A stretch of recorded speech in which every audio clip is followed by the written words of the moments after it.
Exercise question number 1.18.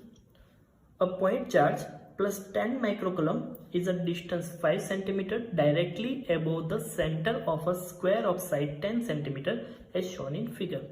कोई एक square है जिसकी साइड 10 सेंटीमीटर है, उसके सेंटर पे सेंटर से 5 सेंटीमीटर जितना ऊपर एक पॉइंट चार्ज रखा हुआ है जिसकी वैल्यू है प्लस 10 माइक्रोकूलम.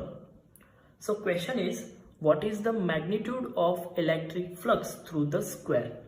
तो इस स्क्वायर के थ्रू हमें इलेक्ट्रिक फ्लक्स फाइंड करना है. स्टूडेंट्स, इलेक्ट्रिक फ्लक्स फाइंड करने के लिए हम गॉस लॉ अप्लाई कर सकते हैं, लेकिन गॉस लॉ सिर्फ और सिर्फ क्लोज सरफेस के लिए एप्लीकेबल है.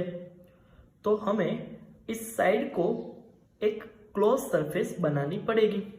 सो हम कोई एक ऐसा क्यूब कंसीडर कर रहे हैं जिसकी एक फेस जो स्क्वायर दिया हुआ है वो है. इस क्यूब की बात करें तो इस क्यूब को हमने ऐसा कंसीडर किया हुआ है जिसकी साइड 10 सेंटीमीटर है और इस साइड पे सेंटर से 5 सेंटीमीटर जितना ऊपर 10 माइक्रोकूलम का कोई पॉइंट चार्ज रखा हुआ है. सो हम डायरेक्टली बोल सकते हैं कि इस स्क्वायर को हमने इस क्यूब के बॉटम पे रख दिया. नाउ इस क्यूब के लिए हम इलेक्ट्रिक फ्लक्स फाइंड कर सकते हैं.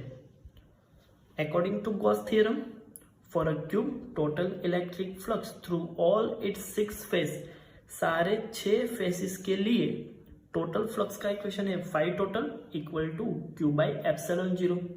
लेकिन हमें तो सिर्फ एक ही फेस के लिए इलेक्ट्रिक फ्लक्स फाइंड करना है. ये इक्वेशन तो 6 के 6 फेस के लिए इलेक्ट्रिक फ्लक्स का एडिशन है. तो किसी एक फेस के लिए इलेक्ट्रिक फ्लक्स फाइंड करना हो तो हम लिख सकते हैं electric flux through one face of the cube phi equal to phi total divide by 6, क्योंकि टोटल 6 में से हमें किसी एक फेस के लिए ही इलेक्ट्रिक फील्ड फाइंड करनी है. So divide by 6. So equation is flux phi equal to q by 6 epsilon 0. q की वैल्यू दी हुई है plus 10 microcoulomb. So 10 into 10⁻⁻6 divide by 6 into 8.85 into 10⁻12. Solve करेंगे तो फाइनल आंसर मिल रहा है flux through this square phi equal to 1.88 into 10⁵ newton metre square coulomb inverse.